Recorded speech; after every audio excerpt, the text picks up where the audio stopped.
Well, it's the One Piece chapter 801, and let me tell you, once again we're heading into very strange things. First of all, a great cover with Cavendish is truly it shows that he and his force get along well. And back to Dressrosa, now it's officially a place of peace, prosperity, and harmony. Because when we get that first time, we thought people lived in peace along with the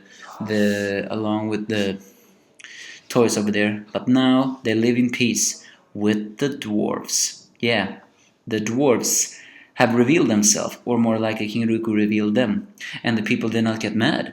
No, since they already knew the truth about the fairies, and to the fact they learned their lesson from the life and gift game of Donflamingo, they now accept the dwarf with open arms, and Rebecca and Manchali have now become best friends.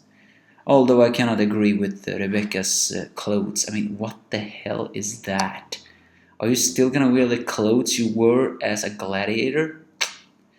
Either way, the Revier are soon upon us. But in the shadow of Dressrosa, we saw one more or less thing. I gotta make sure not to forget about this. The CP0 reports that the list of all the weapons and the weapons itself have gone, showing that the world novels really wanted was not for the government's sake. They wanted to take those weapons for themselves, not for the government's sake. But the revolutionary had already taken them, and they hung up on to that before the leader. And wait a moment, is that him? The guy wields a mask and we only see his underface, but he wields a pigeon on his shoulder and has that beard. Lucci? Are you telling me that shadow silhouette of that Brooker we saw a long time ago in the Punk Hazard arc really was Lucci? Because now this guy has the exact same silhouette. Wow. Lucci has got a promotion. Last time I saw him he was fired from the CP9, but then again Spandam was an idiot. So maybe people learned what Spandam was an idiot and killed him. And given to the fact how powerful Lucci was, I mean, come on, he was the only one without haki, mind you, at that time at least, that could wound Luffy. And Luffy is made of rubber. Now he's in the new world.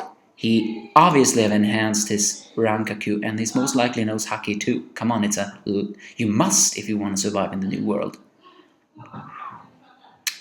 Things are really getting interesting.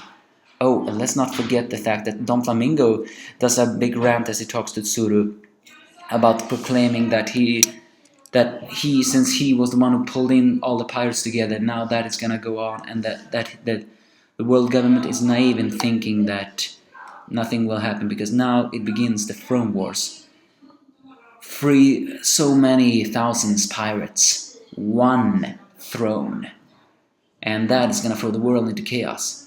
I dislike the fact that Donflamingo still was a defiant, but given to the fact that all his life has been defiant, I shouldn't have been surprised. But what he says is actually true. The fact that Susuru seems to deny that is actually pissing me off. Are you really that naive? Everything Donflamingo says will happen. Because that's the truth. The truth is who is controlling this world? Is it the pirates? Is it the Shibukai? Well, they're also pirates. Is it the four emperors? Is it the worst generation? Or is it the big navy? Or even the revolutionary? This is going to be a full-scale war. But a ship is heading towards their ships. But no, the marine ships. Apparently it's that captain that was called Jack in the Brooker. Oh wait, another old character? Oh, this guy, we see his eyes, and he has anger, arrogant eyes, but there's something about his mouth. Captain Morgan? Is that you? Wow. If that's Morgan, then I'm really impressed, Oda. How many chapters has it been? 780? Probably more, probably less, I don't know. But, he also showed himself in a cover story, so maybe it's not exactly 780 chapters ago. But still, we haven't seen this guy for over so many years. And now you're telling me he might be Jack? And pirate captain in a new world? Now that is frightening. I mean, the guy was only as frightening as he could be, but seeing that he was so insane, and given to the fact that Jack himself says, "Who the hell do you think I am?" You know, I almost thought of Tengen Toppa when I heard that line. It seems that if Jack really is Morgan, he has not learned a single bit of his lesson. But he might have gone powerful, but becoming an underling of Donflamingo? Either way, the Straw Hats and Law, together with Samurais, have reached Bartolomeo's ship, who is modeled after Luffy. The figurehead is modeled after a point that looks like Luffy. The thing holding up the mast is an angry version of the Going Merry head. And all of Baruto Club's pirate members are just as hardcore fans of Straw Hat Luffy and the Straw Hats as Bartolomeo. Oh man, I thought this chapter was too much. Also, he has given the Vivid card to his different of his underlings. Bellamy, we saw Bellamy again, but he declined to be an underling of Luffy. He appeared not even to have joined a member of his fleet. What's gonna happen now? But back on the topic is that they are gonna head to Seoul. But we got news that their bounties have increased. Yes, everyone's bounty has increased. Even Law's was gone over 5,000 too, but Bartolomeo threw it away. So what's the bounty? Well, Luffy's is now 500 mil. And his face still has the grin, but now his hand. Soros has his...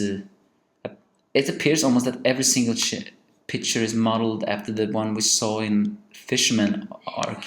Because Soros is bandana, and it's called Rononwaras... No, it's 320 million. Robin's doesn't seem glad, although it could very well be an Ara. So like that. Her bounty has, with a new picture, has also gone up to 130. However, Frankie's has only gone up to 94 million, and it doesn't even have a picture of him. It has of his Shogun. Oh man, are you telling me now Frankie is not gonna be recognized? Although, wonder what Vegapunk will say once he sees that ship. And God Usopp is the only one who has been a model of his fainted scene when he proclaimed to be... No, when the others proclaimed him to be God Usopp, and he has gone up 200 million. I guess it's just like Buggy. His skills are not dangerous, but his reputation is. Of course, Frankie is pissed, and I agree. I'm also kind of pissed, but it makes sense that Usopp's went up so high. After all, he was... If it wasn't for him, the Dressora would not break. And strangely enough, all the other pirates have also gone up. Nami's, who looks a little bit weird, has only 66 million. So Chopper's, unfortunately, has only 100. Brooks is a member of his concert, is now 83, and even Sanji has one. A picture when he was so happy swimming with the mermaids. He finally has a normal picture, although that looks kind of awkward. And it's 177 million. Well, I wish it was higher than Usopp, but the funny thing is, only Sanji's poster reads, "Only alive." Only alive? Okay, please, if anybody watched, give me a theory here. What could that "only alive" mean? Could it be that he pissed off someone so much that that person went, "I don't want him dead, I want him alive so I can kill him"? Or the fact that the others don't think he's such a threat, so only alive is the one to do it. Or could it very well be that he was responsible of some sort of big thing? I mean, last one we saw was the Big Mom ship, so... And Sanji was the strongest on that crew, so... Wonder. Only alive. I'm going with the theory that maybe he has pissed off someone so much that they're only alive. You know, Absa, the reporter, is Absalom. Could it be that Absalom only gave him that reputation because he still has a grudge against Sanji? That's also a theory. It's a long review, but do give me your thoughts if you have any. This chapter was A-OK.